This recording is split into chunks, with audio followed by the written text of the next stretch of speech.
अस्सलाम वालेकुम व्यूअर्स, मैं हूं आपका होस्ट अब्दुर्रहमान और आज डिस्कस करेंगे पाकिस्तान में हुकूमतों की जानब से जारी करेंसी की छपाई का कारोबार मुल्क में महंगाई कम नहीं होने दे रहा। और इस वक्त मुल्क में जो कैश करेंसी सर्कुलेशन में है वो 12,600 अरब रुपए की हद को छू चुकी है।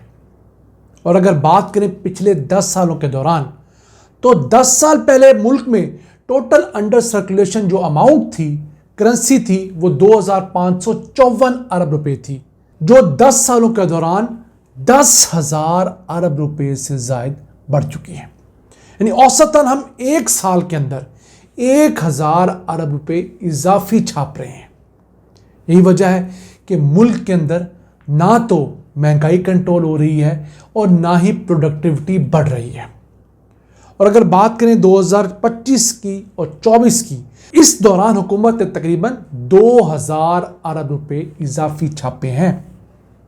अब ये फिगर्स कंपाइल किए पाकिस्तान के एक बड़े मशहूर मारूफ माहिर माशियात फ़ारूक सलीम साहब ने। हमने उन्हीं के ट्विटर हैंडल से लिए हैं आपके साथ शेयर करने के लिए। हम उन्हें क्रेडिट ज़रूर देना चाहते हैं। 2015 के अंदर जब नवाज शरीफ बतौर प्राइम मिनिस्टर थे तो टोटल जो सर्कुलेशन में अमाउंट थी कैश, वो 2,554 अरब रुपए थी।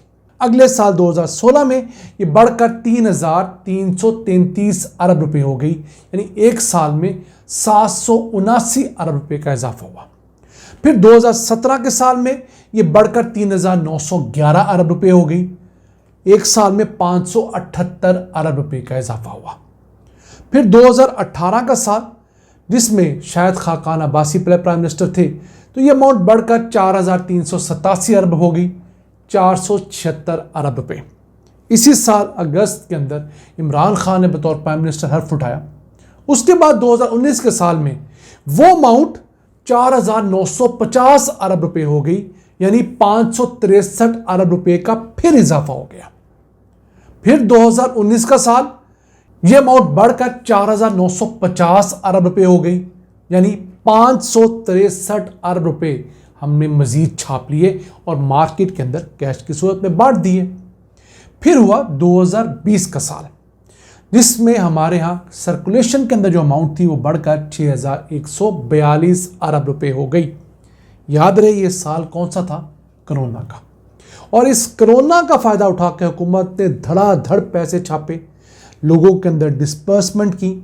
1,192 अरब रुपए सिर्फ इस एक साल के अंदर छापे गए, जिसमें बहुत सारे लोगों को 12-12 हज़ार जो रुपए हैं वो मिले भी।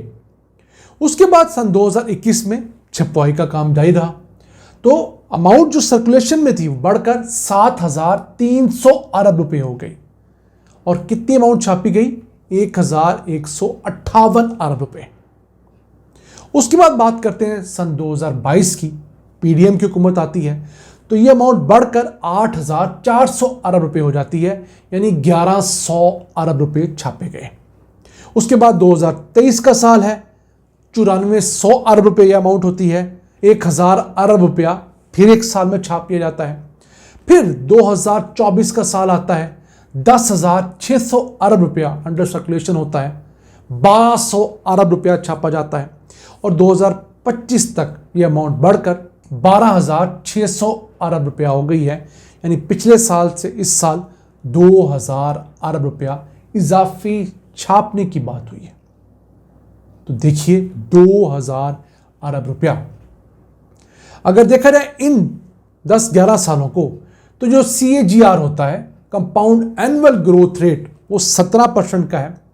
और परसेंटेज इंक्रीज जो है वो 393% है। इस बड़ी मिकदार के अंदर हमारे यहाँ रुपया जो है अंडर सर्कुलेशन बढ़ रहा है। अब जब रुपया अंडर सर्कुलेशन बढ़ता है तो होता क्या है कि लोगों के पास पैसा होता है, आगे उतनी सप्लाई नहीं होती, तो उससे चीज़ों की कीमतें बढ़ जाती हैं। अब यहाँ पर एक बात अक्सर लोग पूछते हैं कि हुकूमत रुपए छापकर गरीबों में क्यों नहीं बांट देती, उनकी गुर्बत ख़त्म करने के लिए, उनकी ज़रूरियात पूरी करने के लिए। ये काम 2021 में, 2020 में इमरान खान हुकूमत ने खूब किया था, लेकिन कोई ख़ास गुर्बत को फ़र्क नहीं पड़ा। हाँ, कुछ उन लोगों का फाका ज़रूर हुआ। होता क्या है कि इस वक्त जितना कैश है, जितने लोग पैसा कमा रहे हैं, तकरीबन उसी के इर्द गिर्द सप्लाई साइड से चीज़ें प्रोड्यूस हो रही हैं। अगर आप पैसे को इंजेक्ट करेंगे बगैर कमाए, यानी कि बगैर कोई मेहनत किए लोगों को वैसे ही कैश पकड़ा देंगे, मिसाल के तौर पर 1 करोड़ गरीब इन घरानों के अंदर आप माना 10,000 रुपया स्टाइपेंड देने लगते हैं, तो बड़ी अच्छी बात है। लेकिन होगा क्या, जब वो 10,000 रुपया इजाफी उनके पास आएगा तो वो मार्केट में जाएंगे, तो वो 1 करोड़ लोग जब मार्केट में जाके गोश्त इजाफी खरीदेंगे, जो पहले नहीं खरीदा करते थे उतना ज़्यादा, कपड़े ज़्यादा खरीदेंगे, जूते ज़्यादा खरीदेंगे, घर की कोई चीज़ ज़्यादा खरीदेंगे, तो मार्केट में तो उतनी चीज़ मौजूद ही नहीं है।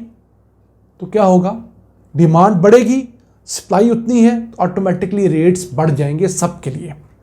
तो दुनिया के किसी मुल्क के अंदर भी इजाफी रकम छाप कर तरक्की नहीं आई। तरक्की कैसे आई है, पैसे कमा कर आई है। यानी हुकूमत ऐसे हालात क्रिएट करे कि मुल्क के अंदर सनतें लगें, कारोबार बढ़े, लोग वहाँ पर काम करें, वहाँ पर जो चीज़ पैदा हो वो मार्केट में जाके बिके, उस बिकने के बाद उससे कोई ख़रीदे, उससे जो पैसा आए तो वो तमाम लोगों के अंदर तकसीम हो। उसी के ज़रिए दुनिया के किसी मुल्क के अंदर तरक्की मुमकिन है। सिर्फ नोट्स छापने वाला फार्मूला जो है वो आपके दिन तो गुजार सकता है, लेकिन आपके यहाँ महंगाई के साथ साथ करेंसी को भी डिवैल्यू करते जाता है। डॉलर के मुकाबले में जितनी ज़्यादा आपकी मनी सप्लाई होगी उतनी ज़्यादा आपकी करेंसी गिरती चली जाएगी। वैसे अगर पाकिस्तान के अंदर हम ब्रॉड मनी सप्लाई का जिक्र करें, इसमें कैश भी है, जिसमें बैंकों के अंदर मौजूद डिपॉजिट्स भी हैं और बॉन्ड भी हैं जो लोगों ने ख़रीद रखे हैं, तो ये अमाउंट टोटल 38,000 अरब रुपए बनती है। यानी जितने कैश में इस वक्त करेंसी मौजूद है उससे कुछ 3 गुना ज़्यादा एक पैसा हमारे सिस्टम में मौजूद है। और याद रहे, बैंकों के अंदर हम जो पैसे रखवा आते हैं वो ज़रूरी नहीं कि सारा पैसे बैंक के पास पड़ा हो।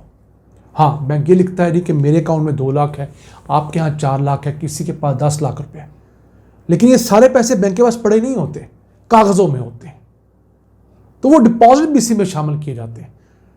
तो पाकिस्तान ने अगर तरक्की करनी है तो हमें अपने निज़ाम को ठीक करना होगा।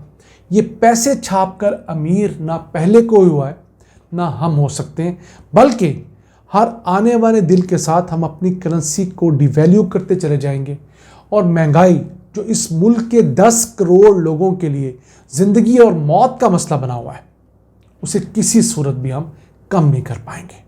नाज़रीन, आज का एपिसोड हम उम्मीद हम एक नया टॉपिक आप तक पहुंचाने में कामयाब हुए होंगे। अपने मेज़बान अब्दुल रहमान को इजाज़त दीजिए। अल्लाह के